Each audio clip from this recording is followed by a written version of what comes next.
সুপ্রিয় দর্শক বন্ধু সবাইকে আরিফুল গার্ডেন ইউটিউব চ্যানেলের পক্ষ থেকে ধন্যবাদ জানাই।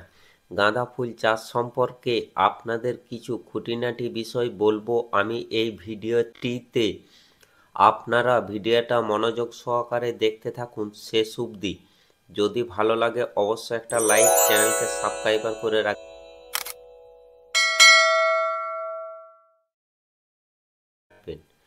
গাঁদা ফুল চাষের প্রথম ধাপ হলো আপনার জমির সমস্ত আগাছা নষ্ট করে ফেলা, লাঙল বা ট্রাক্টরের সাহায্যে চাষ দেওয়া। সেই মাটিতে প্রচুর জৈব সার প্রয়োগ করে পুনরায় চাষ দিয়ে মাটিকে ঝুরঝুরে করে তোলা, মাটিকে সমানভাবে চারিয়ে সিরিয়ালভাবে পাটি বেঁধে ফেলা ফুল গাছ লাগানোর আগে। এরপর যেই সমস্ত গাঁদা ফুলের চারাগুলি প্রতিস্থাপন করব সেই চারাগুলি এখন আমি সংগ্রহ করে নিয়েছি, সেটা আপনারা ডিসপ্লে দেখতে পেয়েছেন ভিডিওর মাধ্যমে। তবে গাঁদা ফুল চাষের জন্য সুস্থ সবল চারা সংগ্রহ করা অবশ্যই দরকার। রোগাক্রান্ত বা দুর্বল চারা সংগ্রহ করা চলবে না। ওই সমস্ত চারাগুলি মাঠে নিয়ে এসে এবার মাঠে সিরিয়াল করে মাটিতে গর্ত বা ঝোর কেটে নিয়েছি। আমি এখন গাঁদা ফুলের চারা প্রতিস্থাপন করছি কিভাবে সেটাও আপনারা দেখুন। আপনারা চারাগুলি যেন মাটির 1 থেকে 1.5 ইঞ্চি গভীরে গোড়াটা পোতা হয় এবং হালকা ঝুরো মাটি দিয়েই বসাবে। এইভাবে সিরিয়ালভাবে গাঁদা ফুলগুলি লাগাতে হবে।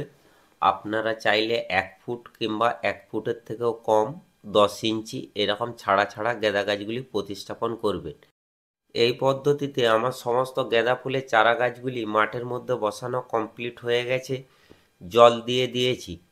আপনারাও এইভাবে চারা গাছগুলি লাগিয়ে জল দিয়ে দিবেন। এইভাবে 2 থেকে 3 দিন জল দিতে থাকবেন। চারা গাছ লাগানোর পর পাম্প বা মোটরের সেচ দিবেন না। 2 থেকে 3 দিন পর সেচ দিবেন। তাহলে আপনার গাছগুলি সুস্থ সবল এবং এরকমভাবে ধীরে ধীরে বাড়তে থাকবে। চারা গাছ ধীরে ধীরে বাড়তে থাকবে এবং গাছগুলিকে প্রচুর পরিমাণে ঝাঁকড়া করে তোলার জন্য আপনাকে প্রতিটা চারা গাছের ডগার দিকের অংশগুলি ব্লেড বা কাঁচির সাহায্যে এরকমভাবে কেটে ফেলে দিতে হবে। ব্লেড বা কাঁচির সাহায্যে কেটে দিলে আপনার ওই চারা গাছের কাণ্ডের যে শাখা আছে ওই শাখা থেকে প্রচুর পরিমাণে ডগা বা কুশি বেরিয়ে আসবে। গাছ প্রচুর পরিমাণে ঝাঁকড়া হয়ে উঠবে।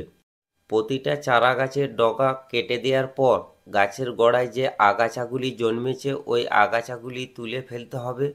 আর গাছে কীটনাশক ঔষধ স্প্রে করতে হবে, তা নাইলে পোকামাকড়ে আক্রমণ করে গাছের পাতা খেয়ে ফেলতে পারে।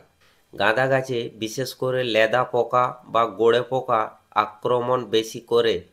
গোড়ে পোকা বা লেদা পোকায় আক্রমণ করলে আপনার গাছের সমস্ত পাতাগুলো খেয়ে গাছকে ন্যাড়া করে এবং কাণ্ডে পরিণত করে দেয়।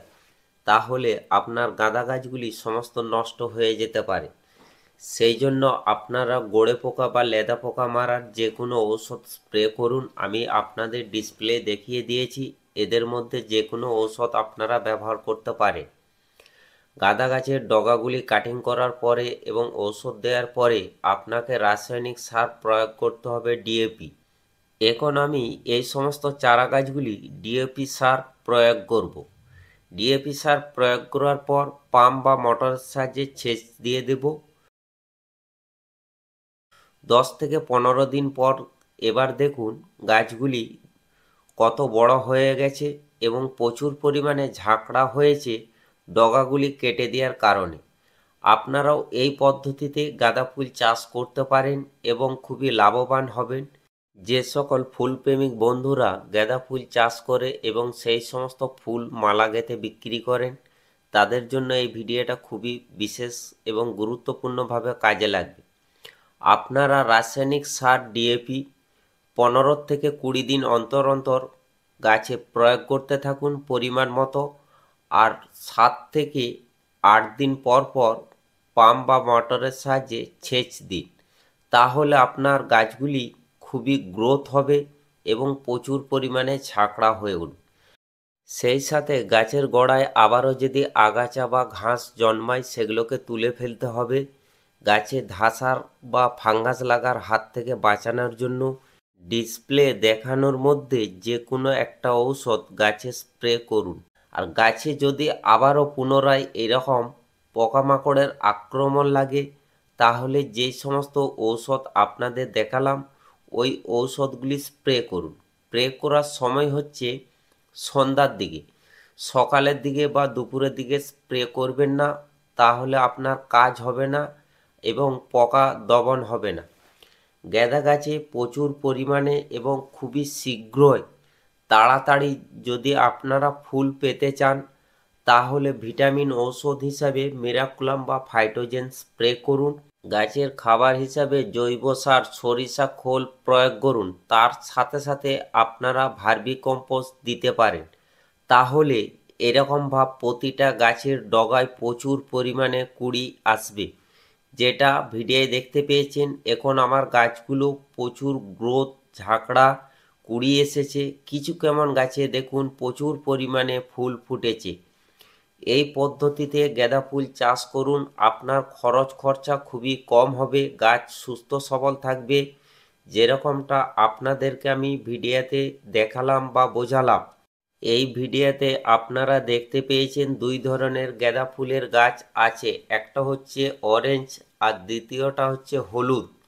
এখন আপনাদেরকে একটা হলুদ গাছ নিয়ে দেখাচ্ছি, গাছ কি পরিমাণে গ্রোথ এবং ঝাঁকড়া হয়েছে, ফুলের সাইজ খুবই বড় বড় হয়েছে। আপনারা আমার দেখানো পদ্ধতিতে যে কোনো কালারের গাঁদা ফুলের চাষ করতে পারেন। যে সকল বন্ধুরা রেগুলারলি গাঁদা ফুল চাষ করে থাকেন তাদের জন্য চারা অন্য কোনো কোথা থেকেও সংগ্রহ করতে হবে না, নিজেরাই চারা তৈরি করে নিতে পারবেন। কিভাবে চারা তৈরি করবেন, গাঁদা ফুলের কাটিং থেকে চারা তৈরি করার বেশ কয়েকটি ভিডিও আমার এই চ্যানেলে দেয়া আছে, আপনারা সেই সমস্ত ভিডিওগুলি দেখে নিতে পারেন। এতক্ষণ ভিডিওটা দেখার জন্য আপনাদের অনেক অনেক ধন্যবাদ। গাঁদা ফুল চাষ সম্পর্কে আরও অন্য কিছু জানার থাকলে কমেন্ট করে জানাবেন। ভিডিওটা কে কোথা থেকে দেখছেন সেটাও একটুকু কমেন্ট করে বলবেন।